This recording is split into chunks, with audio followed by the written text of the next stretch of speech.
তো আজকে আমি ড্রাগন প্লাস ফ্যালকন যোগ করতে চলেছি অ্যানিম্যাসে। দেখি কি হয়। কোথায় গেল ড্রাগন? এসে ড্রাগন আর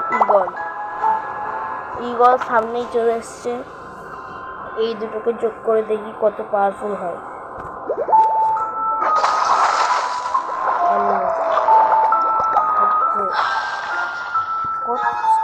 স্কাই ড্র্যাগ 5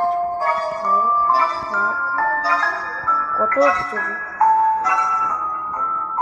সুপ্রিম। তো কেমন লাগলো বলবেন। সুপ্রিম হয়েছে। Thank you.